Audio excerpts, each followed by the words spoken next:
부는 산 그늘에 숨겨진 꽃여울 새벽녘 어둠에 고요한 별빛 그 부는 사랑으로 사랑케 하시는 극히 순결한 오 사랑아 그분은 참 사랑 우리에게 보여주시며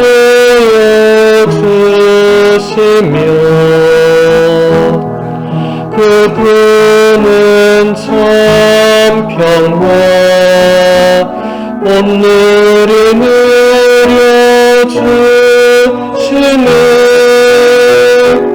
그 깊은 사랑 안에서 내 작은 마음 들이니 그분의 향기 속에 기쁨 가득 누리리 그분의 향기 속에 기쁨 가득 누리리. 네, 2강의 시작하겠습니다. 아까 계속 이어서 프란치스코 교황님 우디엔자 2013년 10월 9일 우디엔자입니다. 교황님 이렇게 말씀하십니다. 한 가지 질문을 해봅시다. 우리는 공동체 안에서 서로 조화를 이루고 있는가? 아니면 서로 다투고 있는가? 내가 교회의 일원으로 참여하는 본당 공동체와 단체에서 험담과 잡담이 들리지는 않는가? 잡담이 들리는 곳에는 조화 대신 다툼이 있습니다. 그러한 곳은 참된 교회가 아닙니다. 교회는 모든 이가 어우러져 조화를 이루는 곳입니다. 교회에는 서로 험담하고 다투는 일이 없습니다. 아까 우디엔자랑 계속 내용은 이어지죠, 그죠? 이제 조화라는 단어를 교황님께서 쓰십니다. 사실 일치라는 것 이전에 조화라는 것이 먼저 있어야 되겠죠. 왜냐하면 우리가 인간 공동체가 완전한 일치, 지속적인 일치 이런 것은 제가 볼 때는 그건 거의 불가능에 가깝다고 생각합니다. 그것은 하나의 어떤 이상적인 목표라면 어떻게 보면 조화로 다양한 사람들이 그 다양함을 서로 인정하고 존중하고 존중받고 하는 그 조화로 이게 어떻게 보면 더 아름다운 모습이 아닌가. 왜냐하면 획일화될 위험이 있어요. 여러분 독재 정권이나 뭐 공산주의 이런 거 생각하면 그 우니타스가 있어요. 있는데 뭔가 좀 이상한 우니타스죠. 그게 한 사람의 뜻에 모든 것이 따라야 되고 복종해야 되는 그게 교회가 가르치는 그 우니타스는 아니겠죠. 어떻게 보면 조화로움이 중요한데 교황님은 이 잡담, 험담 이런 것이 이 조화로움을 깨는 주범이다. 우리가 눈여겨봐야 될 것은 뭐 험담은 뭐 당연히 그렇게 생각하는데 잡담이란 표현을 교황님이 쓰고 계세요. 여러분 험담과 잡담은 다른 건 아시죠? 그죠? 험담은 남을 헐뜯는 말이고 잡담은 그냥 쓰잘데기 없는 말 그냥 하는 거예요. 그런데 교황님은 잡담도 그게 다툼으로 갈 여지가 있고 조화를 깨는 그런 요소가 된다는 겁니다.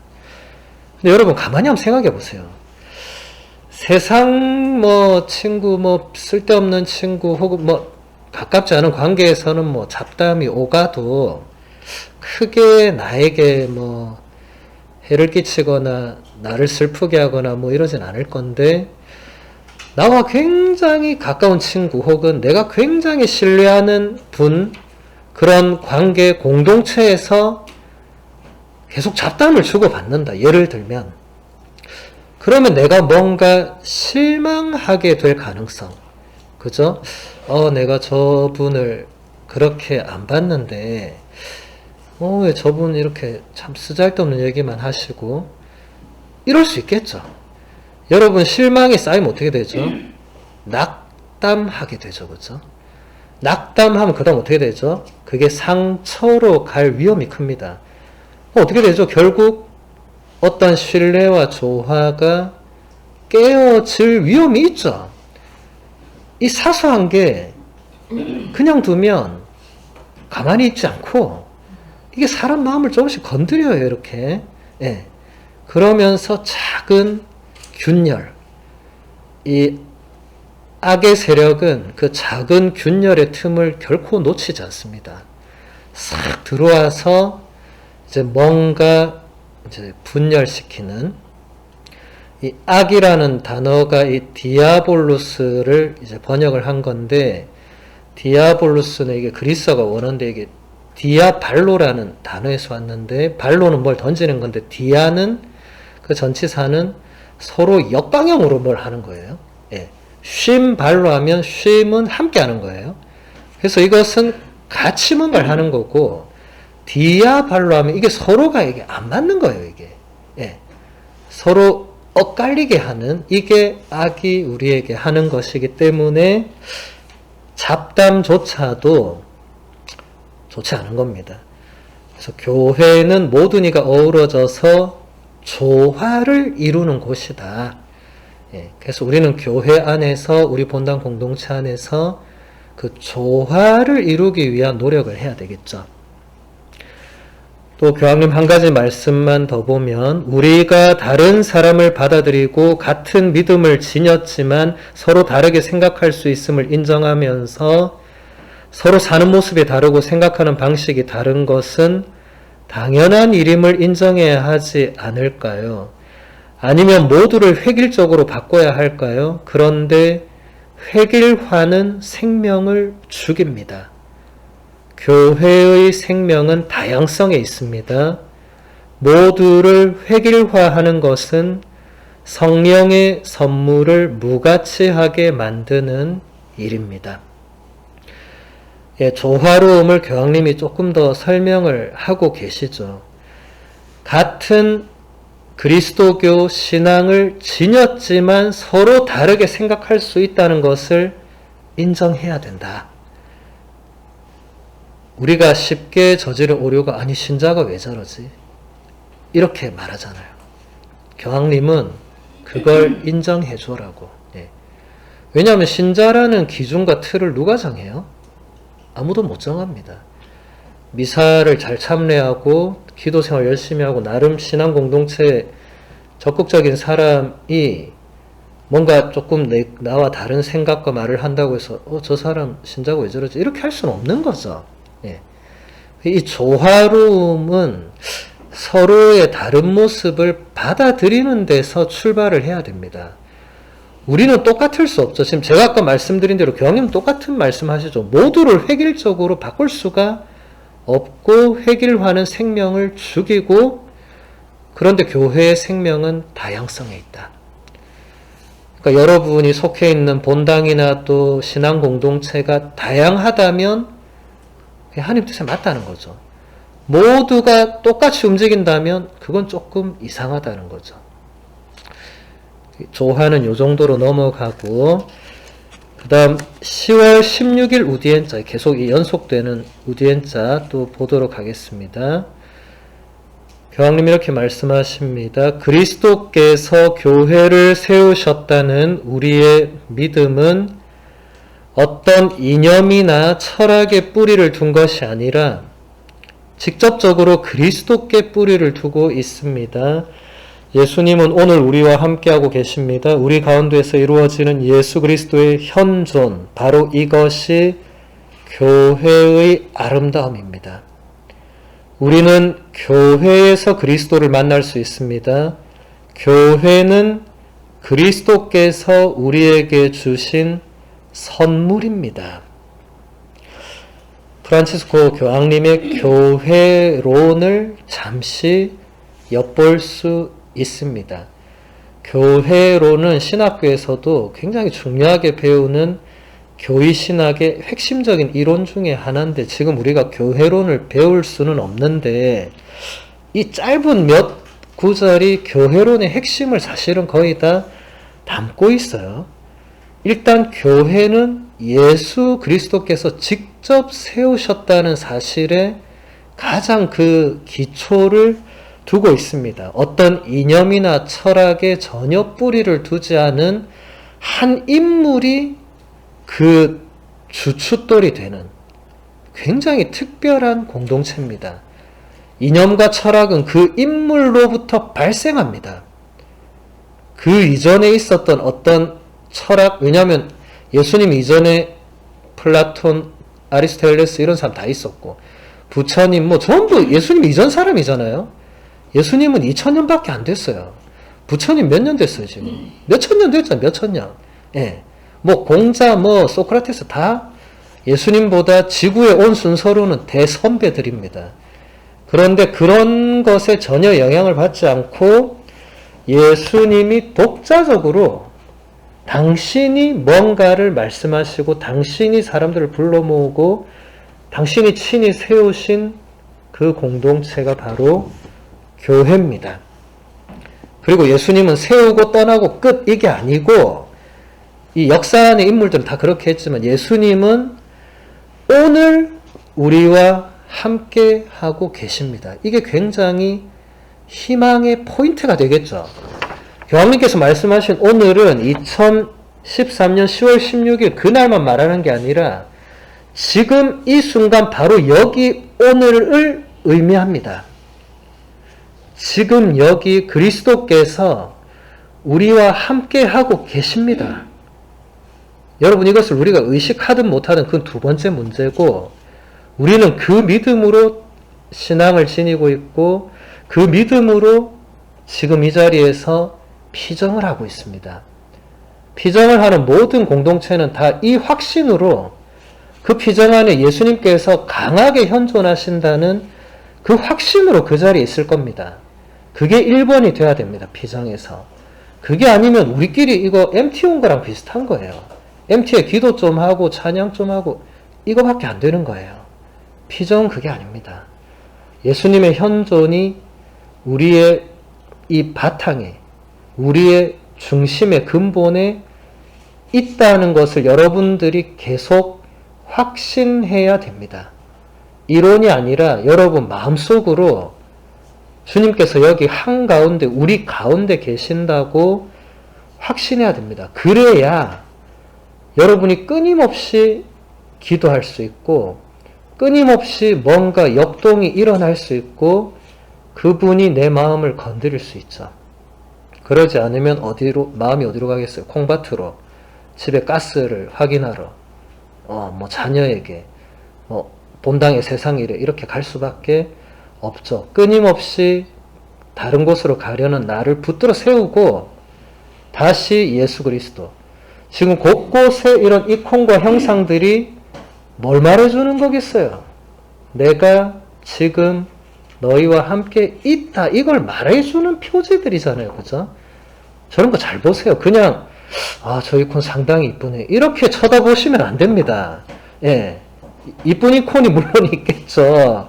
예. 그러고 그냥 넘어가면 안 되고 예수님 지금 우리와 함께 해주십시오. 이렇게 돼야 되겠죠. 예. 이 모든 상징물들은 상징을 넘어서는 것들입니다. 그건 다음에 우리가 언젠가 볼 기회가 있을 것 같고, 네. 그리고 프란치스코 교황님이 또 한 가지 중요한 것을 말씀하시는데, 교회는 예수님께서 우리에게 주신 선물이다. 굉장히 놀라운 표현이에요. 교회는 선물이다. 여러분 본당이 여러분에게 선물이라고 생각해 본 적이 있습니까? 선물입니다. 선물. 선물은 어떻게 해야 되는 거죠? 감사하게 받아야 되죠. 내가 원하지 않았더라도 어떻게 해야 되죠? 돌려줘야 됩니까? 반품 처리해야 됩니까? 어떻게 해야 되죠? 예, 그래도 받아야 되죠. 주신 분이 누군지를 봐야 되겠죠. 예수님이 주셨다 하니까 설마 예수님이 안 좋은 거 주지는 않았을 거 아니에요. 그죠? 그러니까 받아야 됩니다. 이것은 교황님의 굉장히 깊은 교회에 대한 통찰입니다. 저는 교회가 예수님의 선물이다 이런 표현을 다른 교회론에서 잘 본 기억은 없어요. 교회론도 굉장히 여러 가지 이론과 이런 게 있는데 굉장히 독특한 시각입니다. 교회가 선물이다. 근데 아까 제가 교회가 누구라 그랬죠? 우리라 그랬죠. 그러니까 함께 모여있는 우리가 선물입니다. 이 피정이 선물입니다. 누구의 선물입니까? 예수님께서 우리 각자에게 주시는 선물입니다. 그럼 조금 더 넓게 해석하면 서로가 서로에게 선물입니다. 우리가 그 정도까지 가기를 교황님이 바라시는 거겠죠. 서로가 서로에게 선물이 된다는 건 얼마나 아름답고 뜻깊은 일이에요. 보통 서로가 서로에게 원수가 되거나 서로가 서로에게 더 이상 보지 않았으면 하는 존재가 되거나 서로가 서로에게 짐이 되거나 부담이 되거나 이렇게 될 가능성이 매우 높은데 그게 아니라 선물이 되는, 내 자녀만 선물이 아니라 내 친구만 선물이 아니라 이 교회, 이런 교회로는 특별한 것 같아요. 프란치스코 교황님의 그 특별함이 안에 묻어 있는 것 같아요. 한 가지 더 보겠습니다. 우리가 믿고 있는 것은 그리스도께서 교회를 통해 우리에게 전해주신 것입니다. 이것은 틀림없는 사실입니다. 자기 자신 안에 갇혀있고 과거에 매여있는 교회, 습관적이고 소소한 규정과 사고방식에만 얽매이는 교회, 이러한 교회는 자신의 정체성을 거스르는 교회입니다. 닫혀있는 교회는 자신의 정체성을 저버리는 교회입니다. 프란치스코 교황님이 10년 동안 한결같이 강조하신 것은 닫혀있지 말고 열고 나오라는 거였거든요. 사실 지금까지 한 1960년대부터 2000년 이 최근까지도 우리 교회의 모습은 열려있다기보다는 뭔가 좀 닫혀있는 느낌이에요. 들어온 사람은 이래 있지만 뭔가 나갈 생각을 잘 안 했죠. 오라고는 했는데 우리가 나가서 뭘 해야겠다 이런 것은 많이 약했죠. 지금도 그런 모습은 여전히 있습니다. 교황님은 자꾸만 저는 이 자신 안에 갇혀있는 그런 교회보다는 길거리에 나가서 더럽혀지고 상처받는 교회를 원한다고, 저는 교회가 야전병원이 되길 원한다고, 건물 딱 지어져 있는 그런 안정된 병원 말고 그냥 길거리 가다가 요즘 전쟁터에 사람이 막 그럴 때 거기 바로 천막 세워서 거기서 바로 치료하는 착한 사마리아인의 비유를 떠올리시면 될 겁니다. 그냥 길 가다가 누군가 강도를 만난 사람 봤을 때 바로 치료해주는 그런 교회를 원하신다. 교황님은 착한 사마리아인의 비유 이야기를 찬미받으소서에서도 인용하시고 그 이야기를 굉장히 중요하게 생각하세요. 그 이야기에서 아마 이 야전병원 모티브를 받으셨을 거예요. 바로 길거리에서 치료를 하는. 그럼 같이 더럽혀져야 돼요. 강도를 만난 사람이 뭐 몸이 깨끗하겠어요. 피투성이에 엉망되어 있는데 그 사람을 길거리 치료하고 내가 들쳐업고 하면 나도 같이 더러워져야 돼. 그걸 원하신다는 거예요. 우리가 그렇게 해야 된다.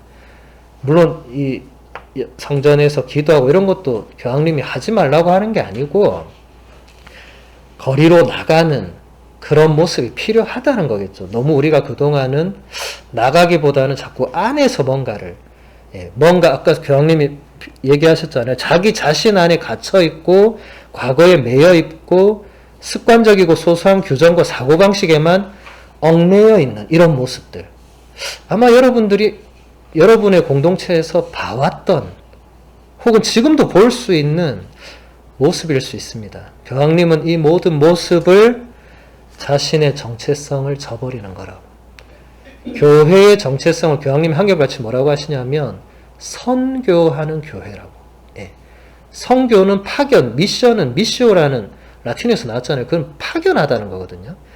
항상 미사 끝에 가시오 하는 거, 그게 라틴어로 이때 미사 에스트라고 합니다. 이게 미사 에스트가 미테레 동사의 이 수동태 과거 분사형입니다. 그러니까 여러분은 파견되었다고.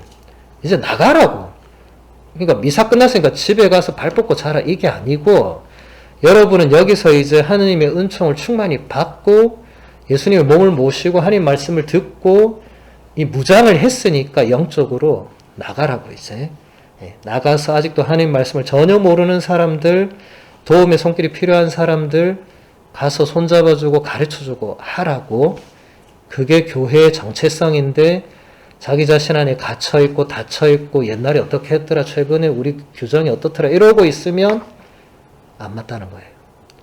그래서 프란치스코 교황님이 대단히 개혁적이네, 혁명적이네 막 그렇게 많이 듣지만 실제로 말씀들 보면 뭐 그렇게 개혁이고 혁명이 아니라 그냥 오롯이 말씀이죠. 뭐 혁명이라 뭘 뒤집어야 되는데 교황님은 뭘 뒤집는 게 아니라 원래 교회가 그렇게 했어야 되는 부분들을 놓치고 있는 걸 사실 많이 짚어주시는 거거든요. 그래서 이것은 이 정도로 보고 이제 이 큰 틀은 이제 성령의 이끄심에 내맡기는 것. 2013년 5월 15일 우디엔자 말씀을 같이 보도록 하겠습니다. 예수님은 진리 자체이십니다.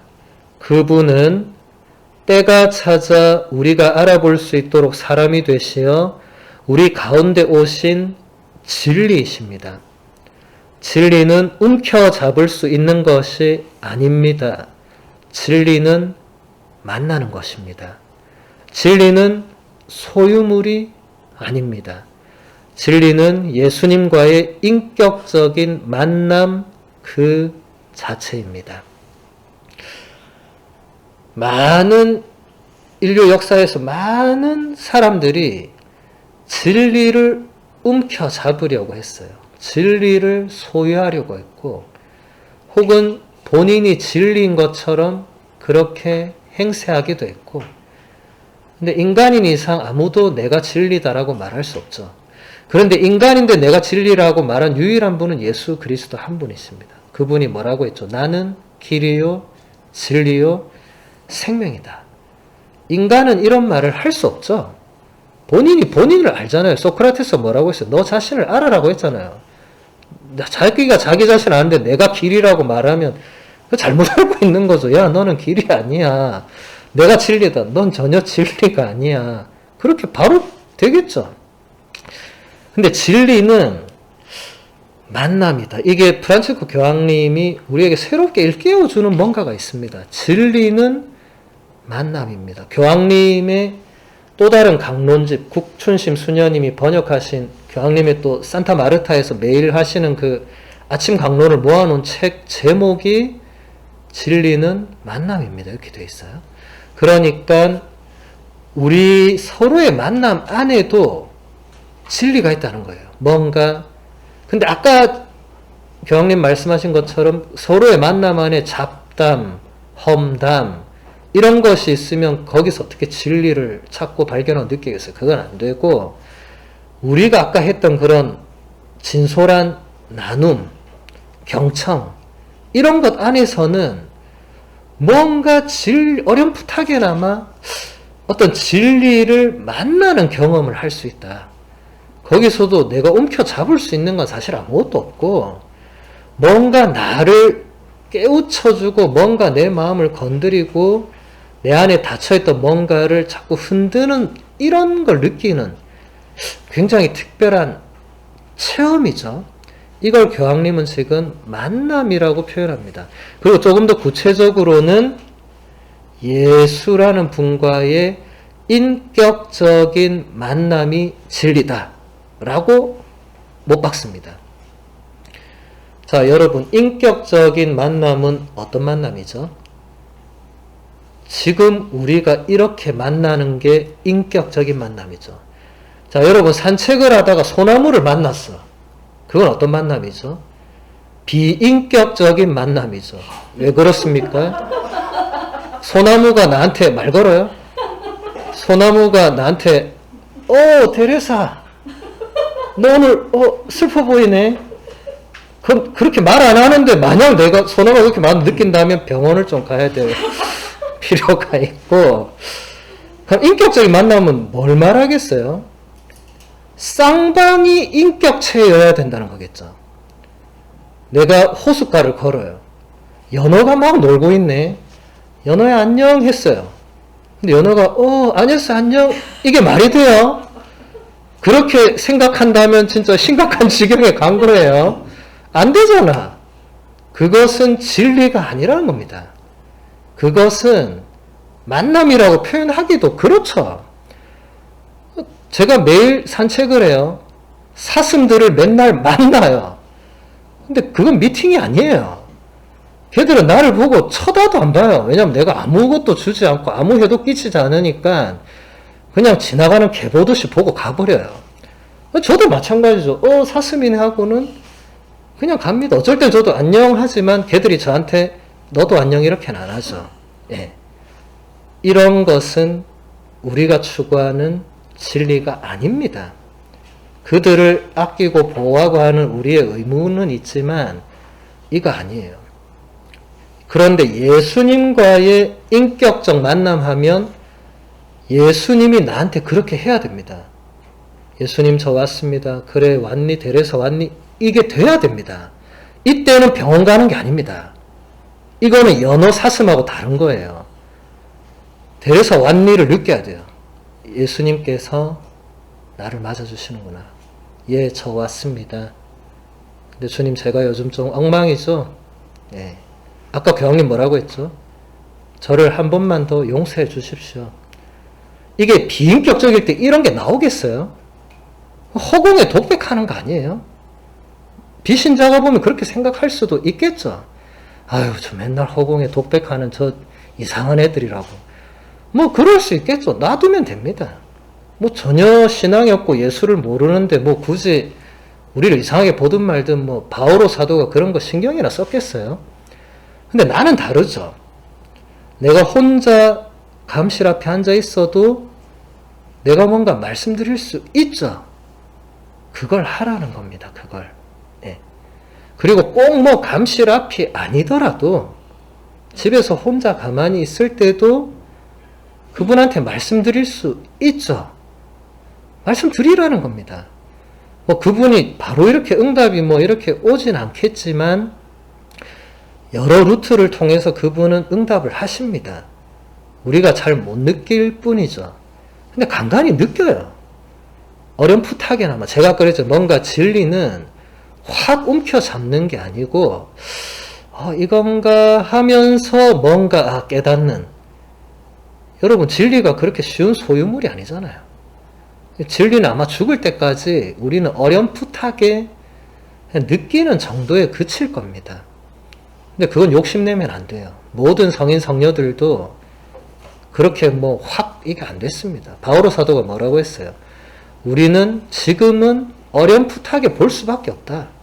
그런데 나중에는 그냥 거울 대고 보듯이, 거울 대면 어렴풋하지 않잖아요. 바로 보이잖아요. 그렇게 볼 거라고. 네. 지금은 어쩔 수 없다고. 그 어쩔 수 없는 그 어렴풋함을 붙들고 가는 게 신앙이지, 주님 왜 저에게만 안 보여주십니까? 옆에도 못 봤는데 왜 나한테 뭘 자꾸 그렇게 하시면 안 된다는 거죠. 네. 그래서 여러분들이 예수라는 그 인격적인 인물을 만나는 것은 나의 노력이 많이 필요합니다. 예. 왜냐하면 그분이 이렇게 말씀을 하시진 않기 때문에. 그런데 그분은 놀랍게도 이 안에서 뭔가를 말씀하실 수 있는 분이죠. 이 시간 전체에서 그분이 뭔가를 이끌 수 있는 분이죠. 여러분, 이 피정을 제가 지도한다고 생각하시면 안 됩니다. 저도 도구일 뿐이죠. 김신부님도 도구일 뿐입니다. 그분이 하는 겁니다. 저는 그런 것을 매우 강하게 느낍니다. 언제나. 이런 피정에 들어서면 제가 막 이렇게 하지 이러지 않습니다. 저는. 주님 어떻게 할까요? 이 다음 뭘 할까요? 계획은 짜놨지만 그분께 묻습니다. 그럼 뭔가 올라오는 게 있어요. 이제 이렇게 하면 되겠구나. 이렇게 하면 되겠구나. 제가 정하죠. 제가 정할 거면 그냥 하죠. 뭐 다이렉트로. 근데 여러분들도 뭔가를 하실 때 그냥 막 다이렉트로 하면 내가 하는 게 되고, 주님 어떻게 할까요? 한 번이라도 물어보면 내가 바로 하는 건 아니잖아요. 그래도 그분의 뜻을 구하려고 애를 쓰는 거니까 그런 자세를 교황님이 말씀하시는 겁니다.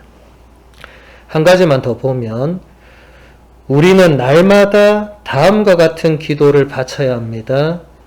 성령님, 하루도 빠짐없이 하느님의 말씀을 향하여 제 마음을 활짝 열어주소서. 선을 향하여 제 마음을 활짝 열어주소서. 하느님의 아름다움을 향하여 제 마음을 활짝 열어주소서. 저는 여러분에게 한 가지 제안을 하고 싶습니다. 날마다 성령님께 기도하십시오. 그러면 성령님께서 우리를 예수 그리스도께 더욱더 가까이 이끌어 주실 것입니다. 저는 교황님이 제안하시는 이런 단순한 기도가 참 아름답습니다. 교황님이라면 가장 그래도 인간적으로 보면 높으신 분이고 깊으신 분이고 뭔가 우리와 조금 다른 기도 하실 것 같잖아요. 근데 지금 자 이런 기도 매일 하면 좋겠습니다. 금방 읽어드린 기도에서 뭐 특별한 거 있어요? 그냥 성령님께, 저도 늘 기도 전에 성령님께 먼저 청하는 게 이런 기도입니다. 오소서 성령님, 제 마음을 비우시고 당신으로 가득 채워주소서. 그리하여 저와 여기 있는 이들이 새로워지게 하소서.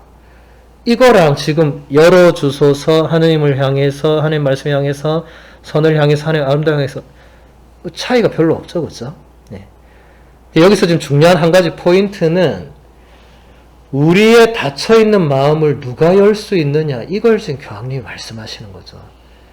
여러분 마음의 문을 닫으면 나도 못 열고 너도 못 열고 그도 못 열고 아버지도 못 열고 아무도 못 열어요. 참 마음이란 게 그래요. 한없이 막 다 품을 것처럼 이러다가 갑자기 뭐가 탁 이게 옹졸해지면 뭐 하나 들어올 구석이 없어요. 이게 이 빗장 딱 걸면 이거는 뭐 아무도 열 수 없죠. 그런데 그걸 누가 열 수 있느냐? 성령님께서는 여실 수 있다. 물론 성령님이 아무나 막 열어 제끼는 분은 아니죠. 청해야 되는 겁니다. 그러니까 이게 다 뭔가가 있는 겁니다. 그냥 되는 게 아니고 자세히 가만히 들여다보면 교황님 말씀은 되게 쉽고 단순하지만 그래도 어떤 단계, 어떤 나름의 신학적인 바탕 이런 거 굳건한 분이, 이 교황님도 독일 유학파시잖아요. 나름 신학 로마노 가르디니를 전공한 굉장히 뛰어난 신학자십니다. 베네딕토 교황님이 워낙 위대한 신학자니까 조명을 못 받을 뿐이지만 프란치스코 교황님의 신학은 허술하지 않아요. 우리가 성령님께 그냥 막 청하는 게 아니고 나의 닫혀진 마음, 너의 닫혀진 마음, 그의 닫혀진 마음을 성령님 열어주십시오 하고 어떻게 기도하라고 했죠? 하루도 빠짐없이. 여러분 기도는 하루도 빠짐없이 해야 되는 겁니다. 왜 그렇습니까? 하루 빠지면 이틀 빠지고 이틀 빠지면 3일 빠지고 3일 빠지면 한 일주일 좀 쉬다가 일주일 쉬면 이제 한 달 정도 주님 저 좀 쉬겠습니다. 예, 그러고 나면 이제 이게 계속 늘어, 나중에는 이제 감당이 안 돼, 이제. 나중에는 내가 어디로 돌아가야 되나, 주님도 안 나오겠죠, 그때쯤에. 난 몰라, 이제. 난 누군가 또 여긴 어딘가, 뭐 이러고 있겠죠, 그죠? 그래서 이게 귀찮고 힘들더라도 하루도 빠지면 안 된다.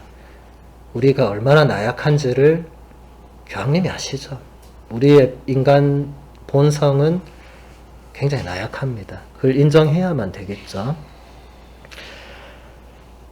그 다음 2013년 5월 19일 성령 강림 대축일 미사 중에 교황님이 하신 강론 말씀을 좀 보도록 하겠습니다. 새로움은 언제나 우리에게 조금은 두려움을 품게 만듭니다. 우리는 모든 것이 우리의 통제하에 있고 우리의 계획과 확신과 취향에 따라 우리 삶을 구상하고 기획하고 설계할 때 가장 안전함을 느끼기 때문입니다. 하느님과의 관계에서도 마찬가지입니다. 우리는 어느 단계까지만 하느님을 따르고 받아들이려고 할 때가 많기 때문입니다. 교황님 굉장히 예리하신 분이에요. 예. 우리가 어느 정도에 머물러 있는지 정확하게 꿰뚫고 있는 분이에요. 예. 우리는 새로움을 두려워합니다. 왜냐하면 틀이 좋거든요. 틀이 편안해. 정해놓은 게 좋아. 이거 깨부수면 불안해. 이 또 어떻게 그냥 정해져 있는 거 하면 나중에는 몸이 기억해요. 그냥 하는 거예요. 편안해요. 그러면 그때부터는 이제 나태해질 위험이 크죠. 안정되면 더 이상 노력을 안 해도 되잖아요. 그러면 이게 아까 교황님 말씀하신 단계가 생겨버립니다. 저는 신부님 요 정도로 하겠습니다. 이런 신자들이 대단히 많습니다. 왜 한 걸음 더 안 올라가서 신부님 전 요 정도도 충분합니다. 저는 이 이상 안 됩니다. 그럼 더 이상 말하지 말자 이거 아니에요. 네. 신부님 제발 저를 귀찮게 하지 마세요. 뭐 시키지 마세요. 나 이것만 할게요. 똑같은 거 아니에요. 네. 신부님들이 아무나 시키진 않습니다. 다 보고 있거든요. 보고 저분은 이것만 좀 하면 조금 올라갈 수 있겠다 싶으니까 얘기해 보는 거예요. 근데 단칼에 팍 잘라버려. 그럼 그 신부도 사실은 적잖이 상처를 받겠죠. 사람을 영적으로 키워주려고 하는데 본인이 안 크겠다고 하면 어떻게 하겠어요? 그럼 알겠습니다 하고 끝나는 거죠. 네. 이런 위험을 조심해야 됩니다. 그래서 여러분들이 세상의 삶도 그렇고 신앙도 그렇고 그 안전함에 머무르려고 해서는 안 됩니다. 교황님은 끊임없이 신앙은 모험이라고 많이 강조를 해요. 사실 여러분 중에 모험을 좋아하는 사람은 많지 않을 수 있습니다. 이제 세월도 어느 정도 사셨고 이제는 신부님 저는 그냥 요 정도 틀로 이렇게 가다가 리타이어해서 요 정도 하고 이렇게 벌써 설계 다 해놨더라고요. 그래서 저는 뭐 좋을 것 같기는 한데 별로 저는 그렇게 확 그게 와닿지도 않고 끌리지도 않고 그리고 좀 안타깝고 왜 저분이 그냥 벌써 그렇게 설계 다 해놓고 인생을 언제 하느님 불러가실지도 모르는데 그렇게 자신의 인생을 100살까지 다 해놓고 그건 좀 안 맞지 않은가? 예. 그래서 여러분 새로운 걸 두려워하지 마시고 나이가 들었다고 해서 모험을 포기하지 마시고 도전하는 것을 멈추지 마시고 그래야 열정이 있고 살아있고 아름다운 거 아니겠어요? 왜 예전에 어느 유행가가 내 나이가 어때서 하고 막 노래했잖아요. 그럴 때는 신나게 노래하다가 뭐 또 하려면 신부님 저 나이가 벌써 몇 살이고 모세는 80살에 하느님이 부르는 당신 벌써 80 됐습니까? 신부님 80 되기 전에 난 가야죠. 어디 무슨 뭐 일을 하냐고. 그럼 뭐 하겠어요 그러면. 아브라함은 100살에 이삭을 낳았는데 왜 우리는 그렇게 하면 안 되는 건가요? 왜 스스로가 이렇게 뭔가 그냥 설정을 다 해놓고 셋업을 다 하고 그냥 그렇게 살아야 된다. 예수님은 한 번도 그렇게 살으라고 우리한테 말씀하신 적이 없습니다. 교황님은 그걸 상기시켜 주는 거예요. 우리는 아직까지 젊고 할 일이 많은 거예요. 또 여러분들 잘 쓰는 표현 있잖아요. 젊은 나이는 숫자에 불과하다. 또 그럴 땐 또 그런 걸 잘 써요. 근데 막상 또 뭘 같이 해보자면 신부님 제 나이가 제가 요즘 몸이 우리 집이 어떻고 그러면 도대체 그 숫자는 아까 어디 갔어? 숫자에 불과한 건 뭐예요 도대체? 그 안 됩니다. 정말 안 될 때는 신부님들이 하자 소리도 안 해요. 그냥 그 정도 하시면 충분합니다. 그렇게 신부가 먼저 말해 그럴 때는. 근데 그거 아니면 해보실래요 하면 아직도 가능성이 있다는 거예요. 그러면 단칼에 포기하기보다는 집에 와서 일단 신부님 생각 좀 해보겠습니다 하고 집에 와서 혼자 한번 생각해 보는 거예요. 이게 하느님께서 나한테 어떤 새로운 길을 보여주시는 건가? 아니면 그냥 신부님이 진짜 할 사람 없어 나한테 진짜 짐 하나 더 씌우는 건가? 하여튼 생각해 보세요. 그리고 나 그래도 해보겠다. 이 도전이잖아요. 도전. 예. 그럴 때 제발 옆에 사람과 비교하지 좀 마시고 신부님 저 사람은 저거밖에 안 하고도 저렇게 하는데 왜 나한테 좀 2개, 3개 주냐고 좀 그런 거 하지 마시고 그 다 이유가 있으니까 그렇게 하겠죠. 예. 신부님들이 그 사람 다 봅니다. 저 사람은 요 하나만 해도 무겁다 생각하면 그것만 하고 하는 거고 이 사람은 2개, 3개 해도 이 사람 날아다닐 수 있다 생각되면 이것도 해봐라 하는 거예요. 그만큼 그 사람을 뭔가 본다는 거예요. 아직까지 그 가능성이 있다는 거를. 그럼 신부만 그래 보겠어요? 하느님도 그렇게 보시지 않겠어요? 엘리사벳이 세례자 요한 나올 때 이미 나이가 어떻게 됐어요? 정확하게 안 나오지만 이미 불가능했잖아요. 그런데 세례자 요한도 태어났잖아요. 하느님께서 뒤에서 그렇게 하고자 하시면 불가능한 게 없다고 가브리엘 천사가 말해줬잖아요. 그죠? 우리 힘을 믿지 말고 하느님이 뒤에 백으로 있다는 걸 생각을 해야 됩니다. 그걸 우리가 간과하는 경우가 많은 거예요. 새로움은 이 정도로 하고 그 다음 말씀 보면 우리는 하느님께서 우리의 발걸음을 새로운 길로 인도하실까봐 두려워합니다. 또한 당신의 지평을 향하여 우리 자신을 열게 하시려고 제한되고 닫혀있고 이기적인 우리의 지평 밖으로 우리를 나가게 하실까봐 두려워합니다. 하느님은 언제나 새로움을 가져오십니다. 노아는 방주를 만들어서 모든 사람의 비웃음을 샀지만 그 방주로 구원을 받았습니다. 하느님께서 우리를 새로운 길로 인도하시는데 문제는 우리가 두려워한다. 지금 제가 아까 말씀드린 걸 교황님이 그대로 얘기하는 거죠. 여러분 노아를 한번 상상 다 해보셨겠죠? 사람들이 물었겠죠. 노아야 너 뭐하니? 나무 팬다. 그걸로 말라고 방주 만들라고. 방주 왜 만드는데 나중에 물에 잠긴다는데 너 미쳤구나. 이렇게 되는 거잖아요. 노아가 그런 것 같아 하고 계속 그냥 나무 도끼질 한 거잖아요. 근데 결국 그 방주로 구원을 받은 사람은 노아와 노아의 가족밖에 없었죠. 다 비웃고 미쳤다고 한 사람들은 뭐 어디서 어떻게 그 홍수에 다 그냥 멸망하는 거죠. 그죠? 똑같은 일은 반복됩니다. 우리도 때로는 하느님께서 노아의 방주 같은 뭔가를 던져 주실 때도 있어요. 이거 말도 안 된다 진짜. 왜 하필 나지? 또 이럴 수 있어요. 근데 이래서 이거 식별을 잘해야 돼요. 무작정 덤비면 안 됩니다. 이 조심해야 돼요. 무작정 덤볐다가는 가랑이 찢어지죠. 예, 그건 안 되고, 왜 신부님이, 수녀님이 혹은, 왜 공동체에서 나에게 이 일을 주시는가? 진짜 잘 식별해야 돼, 잘.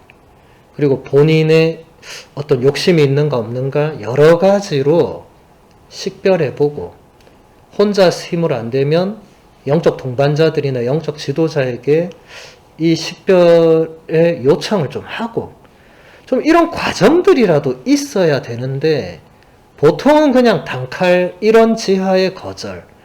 저는 요대로만 살겠습니다. 그거는 안 되죠. 예수님 제자들이 그냥 요대로만 살겠습니다 했으면 다 뭐 하고 있었어야 돼요? 호숫가에서 계속 고기 잡고 계속 세관에서 세금 걷고 평생 죽을 때까지 그렇게 살다가 나중에 이름도 모르고 죽어야 됐겠죠? 근데 그들은 어쨌든 그렇게 살지 않기로 했잖아요. 인생을 다 내걸었잖아요. 베드로가 예수님께 뭐라고 했습니까? 주님, 저희는 모든 것을 버리고 스승님을 따랐습니다. 했잖아요. 모든 것을 버리고 이 7글자를 잘 기억하세요. 버려야만 새로워질 수 있습니다. 여러분 지금 못 버리고 있는 거 아마 많을 거예요. 버릴 때는 과감해야 됩니다. 이거 끝까지 못 갖고 가는 거 너무 많아요. 제가 말하는 건 지금 단순히 외적인 게 아닙니다.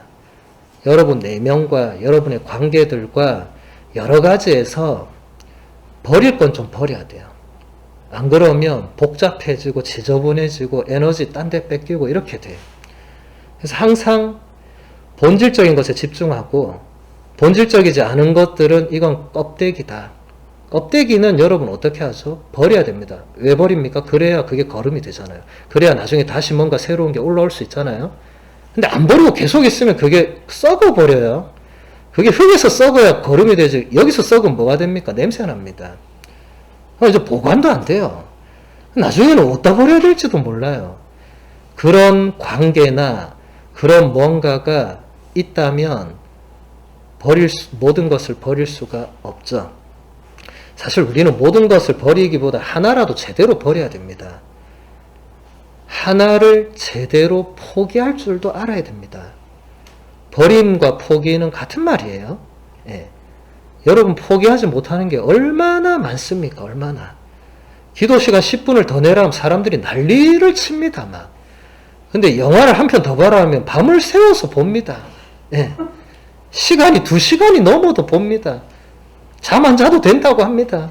예, 기도를 좀 더 하자면, 신부님, 나 지금 너무 힘들고 오늘 하루 종일 일하고 막, 이게 말이 안 되잖아요. 예. 포기할 것을 과감하게 포기할 줄 알아야 되는 거죠. 한 가지만 더 보겠습니다. 교황님 이렇게 말씀하십니다. 다음과 같이 우리 자신에게 물어봅시다. 나는 하느님께서 이루어주시는 놀라운 일을 향하여 열려 있는가? 아니면 성령께서 가져다 주시는 새로움을 두려워하며 나 자신을 닫고 있는가?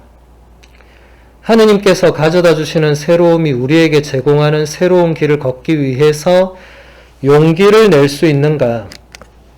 아니면 스스로를 방어한다는 핑계로 새로움을 받아들일 능력을 잃은 쇠약한 틀에 갇혀 있지는 않은가? 이러한 질문들을 반복하는 것은 언제나 유익한 일입니다. 저도 자주 신자들에게 성경을 묵상할 때 질문을 던지라고 잘 얘기를 합니다. 근데 지금 교황님은 성경 묵상할 때 뿐만 아니라 기도하고 성찰하고 뭔가 새로움 앞에 섰을 때 자꾸 질문을 던지라고 스스로에게. 그럼 답은 누가 하죠? 본인이. 예. 왜냐하면 스스로한테 질문을 던졌으니까. 옆에 답을 해줄 사람 찾지 마세요. 일단은 제가 아까 얘기한 거는 내가 답을 찾아보고 안 되거나 계속 혼란스러울 때 좀 신뢰할 수 있는 영적 동반자나 영적 지도자에게 그걸 찾는 것은 바람직하지만 맨날 무턱대고 찾는 사람이 있어요. 신부님 이건 어떻게 해야 돼요? 수님 저건 어떻게 해야 돼요? 언니 이건 어떻게 해야 돼요? 그럼 그 사람들이 야 네가 좀 먼저 생각 좀 해봐 이렇게 할 거 아니에요. 예. 먼저 생각을 하는 건 중요한 겁니다. 그래서 이런 질문들 한 번씩 던져보세요. 이 질문들 나중에 이게 제가 텍스트로도 이 블로그로 보내드리면 그 질문들을 좀 적어서 한 번씩 질문을 던져보고 답 한번 생각해보고 나는 이 질문에 뭐라고 말할 것인가. 여기 하나만 보면 나는 하느님께서 이루어주시는 놀라운 일을 향하여 열려 있는가? 자, 여러분 한번 지금 마음속으로 한번 답을 생각해 보세요. 열려 있습니까? 안 열려 있습니까? 답은 둘 중에 하나로 나오겠죠. 열려 있거나 안 열려 있거나. 그럼 그 다음 질문을 또 던지면 되죠. 열려 있다면 내가 어떻게 열려 있는가? 안 열려 있다면 왜, 무엇 때문에 안 열려 있는가? 그럼 질문에 꼬리를 물고 꼬리에 꼬리를 물어서 계속 들어가면 나의 계속, 아까 제가 말한 그 나의 깊은 곳으로 내가 그냥 뒤에 쌓아두고 무의식 저편에 밀어두고 했던 그 어딘가로 자꾸 들어가게 되겠죠. 이게 묵상의 굉장한 기본입니다, 이게. 예. 그렇게 해서 뭔가 어느 지점에 가면 하느님께서 원하시던 것이 이거였구나 라는 어떤 깨달음을 발견할 수도 있고, 뭐 꼭 그렇지 않다 하더라도 그 과정이 헛되진 않습니다. 예. 뭔가 내가 그 안에서 얻는 게 있어요. 여러분들에게 이 피정 때 주어지는 침묵 기도 시간은 그런 시간이기도 합니다. 그 침묵 속에서 계속 자신 안으로 계속 들어가는 거예요. 질문을 던지면서. 질문을 던지면서 하는 게 들어가기가, 깊이 들어가기가 좋아요. 안 그러면 어느 순간에 이제 더 못 들어가게 되죠. 질문이 막히면 이제 답할 게 없잖아요. 그럼 이제 더 이상 못 들어가면 어떻게 됩니까? 옆으로 가거나 다시 올라가겠죠, 이렇게. 그럼 결국 또 이게 분심으로 이렇게 갈 위험이 높아지겠죠. 그러니까 이런 질문을 계속 던지는 것은 유익하다, 대단히. 영적으로. 그것을 여러분들이 이 피정 때뿐만 아니라 앞으로도 신앙생활, 기도생활 하실 때 그것을 기억하시면 좋겠습니다. 우리 2강은 여기까지 하고 2강이 마침 기도로 성가 27번 기대 함께 노래하도록 하겠습니다.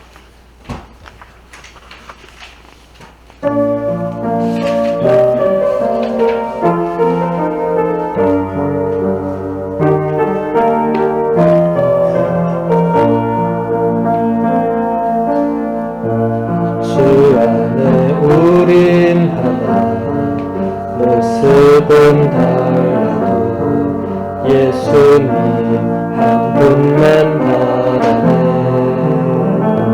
사랑과 선행으로 서로를 격려해 따스함으로 보듬어 가리. 주님 우리 안에 함께 하시니 형제 자매의 기쁨과 슬픔 느끼는 내 안에 있는 주님 모습 보니 그분 기뻐하시네.